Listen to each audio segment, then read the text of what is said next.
कर्मचारियों को मिल सकता है 8th पे कमीशन में किस किस प्रकार का लाभ। 7th पे कमीशन खत्म होने के बाद अब 8th पे कमीशन से कर्मचारी लगाकर रखे हैं उम्मीद, परंतु 10 साल बाद भी फिटमेंट फैक्टर वही रहा, मिनिमम वेज में भी कोई बदलाव नहीं हुआ। अभी अभी खबर सामने आ रही है, हम आपको पूरी खबर बताने वाले हैं कि कर्मचारी क्या उम्मीद लगाकर रखे हैं 8th पे कमीशन से, परंतु सरकार किस प्रकार का स्ट्रक्चर तैयार कर रही है कर्मचारियों के लिए।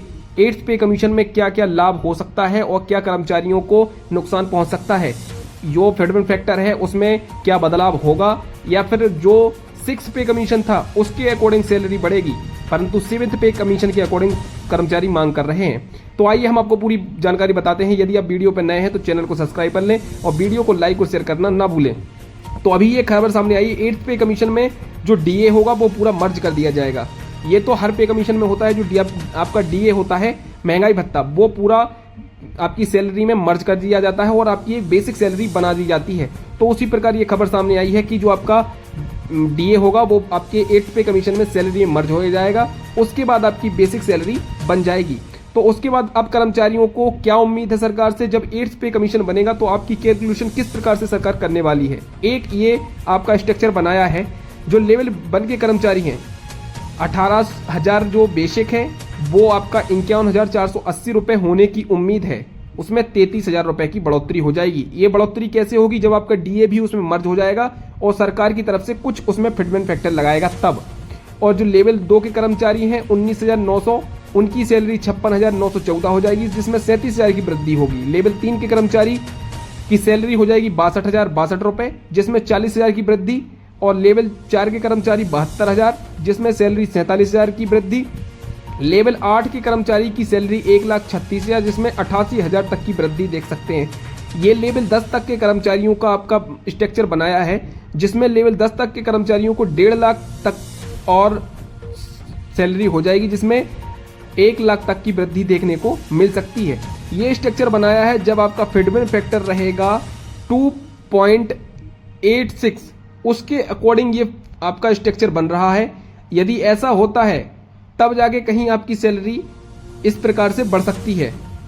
यदि 2.57 या 8 के आसपास भी रहता है तो आपकी सैलरी में इतना इजाफा देखने को मिल सकता है, अन्यथा आपकी सैलरी जो सरकार फिटमेंट फैक्टर बता रही है 1.92 के आसपास फिटमेंट फैक्टर बन रहा है आपकी सैलरी का। तो आपकी सैलरी और आपका बेसिक जो है वो पूरा एक उसको डिवाइड करेंगे तब आपका फिटमेंट फैक्टर ये निकल कर आ रहा है 1.92। और जो पुराने वित्त सचिव थे उनका भी कहना है कि आपका फिटमेंट फैक्टर 92 ही रह सकता है, परंतु शिव गोपाल मिश्रा जी हैं जो यूनियन के अध्यक्ष हैं अभी वर्तमान में, उनके द्वारा सरकार को लगातार फिटमेंट फैक्टर के लिए चेतावनी देती जा रही हैं और उनके द्वारा पहले 15 मांगे रखी गई थी, जिसमें फिटमेंट फैक्टर 2.57 के नीचे नहीं रहे ऐसा कहा गया था। तो कहीं कहीं जब सरकार ने 8th पे कमीशन लागू किया था तो सरकार ने ये कहीं ना कहीं घोषणा की होगी, तब जाकर न्यूज में आया था कि कर्मचारियों की सैलरी में 38% और पेंशन में 34% की वृद्धि हो सकती है, जो कर्मचारी उम्मीद लगाकर बैठे हैं। यदि सरकार हाइक में 50% की वृद्धि करती है तब जाकर कहीं कर्मचारियों का फिटमेंट फैक्टर सही तरीके से बनेगा, अन्यथा कर्मचारियों का फिटमेंट फैक्टर 1.98 या 1.92 के आसपास ही रह सकता है।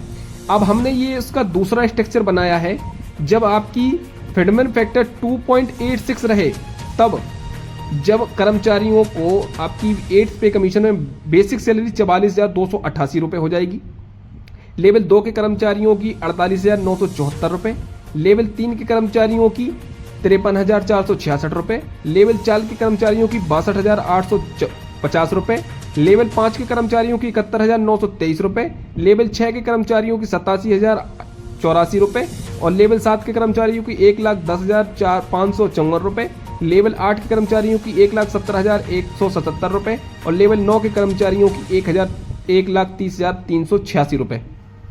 ये आपका स्ट्रक्चर बना हुआ है इस प्रकार से, जब आपका फिटमेंट फैक्टर 2.46 के आसपास रहे। यदि ऐसा होता है तब जाकर आपकी सैलरी इतनी ही हो पाएगी, लेकिन इसमें आपको कर्मचारी देख सकते हैं कि ज़्यादा कुछ वृद्धि देखी नहीं जा सकती है, क्योंकि आपका जो बेसिक है वो डीए को मिलाकर इतना ही हो रहा है। तो तो फिर कर्मचारियों को इस प्रकार की सैलरी देकर कोई फायदा नहीं है। कर्मचारियों का बेसिक उसमें मिला दिया जाएगा और उसको एक मिनिमम बेसिक सैलरी बना दी जाएगी। जैसे बेसिक सैलरी आपकी 44,288 रुपए हो सकती है, ये यदि फिटमेंट फैक्टर 2.46 के आसपास रहता है तब। यदि फिटमेंट फैक्टर 2.86 रहता है तब जाकर आपकी सैलरी 54,000 के आसपास हो सकती है। वहीं आपकी सैलरी में 2 या 4,000 रुपए की वृद्धि देखी जा सकती है, परंतु इसमें कर्मचारियों को ज्यादा कुछ भी लाभ नहीं है, क्योंकि जो आपको सैलरी दी जाएगी वो अभी भी आपको सैलरी 20 साल या 15 साल पुरानी आपको सैलरी दी जा रही है।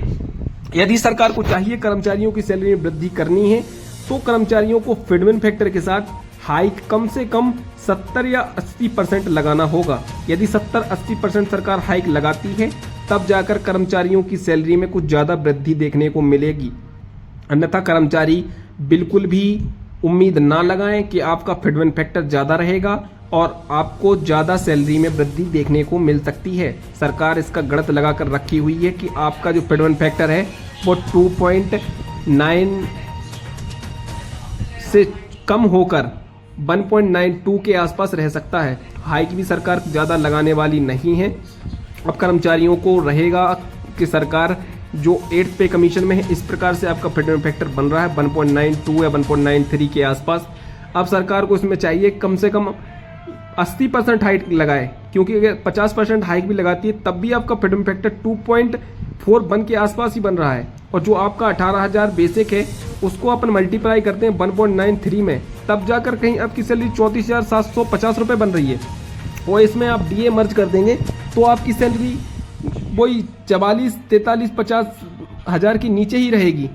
परंतु सरकार को 70 या 80% हाइक देना होगा। यदि इतना हाइक नहीं दे सकती है सरकार तो कर्मचारियों के साथ फिर से धोखा होने वाला है, क्योंकि फिटमेंट फैक्टर सरकार गणना करती है और फिटमेंट फैक्टर आपका कम बन रहा है। सरकार ने इसलिए डीए में ज़्यादा वृद्धि नहीं की है कि आपका फिटमेंट फैक्टर ज़्यादा ना बने, और इसलिए उसको कम 3% लास्ट में रोक दिया है। तो अब आप लोग कमेंट करें कि सरकार कितनी सैलरी में वृद्धि कर सकती है। क्या सरकार 54,000 तक लेकर जा सकती है? क्या आपकी सैलरी में 10,000 तक की वृद्धि हो सकती है? क्योंकि ऐसा लग नहीं रहा है, आपका फिटमेंट फैक्टर भी कम ही बन रहा है। अब सरकार के ऊपर है, सरकार कर्मचारियों को क्या देना चाहती है और क्या नहीं देना चाहती है। तो आप लोग वीडियो को लास्ट तक देखें। आप लोगों का बहुत बहुत धन्यवाद। वीडियो को ज़्यादा से ज़्यादा लाइक और शेयर करें ताकि सबको समझ में आ जाए किस प्रकार से इसका पूरा गणित सरकार लगा रही है। तो आप लोग ऐसे ही सपोर्ट करते रहें, लाइक करें, शेयर करें और सब्सक्राइब जरूर कर लें। अपने छोटे भाई का सपोर्ट करें। धन्यवाद।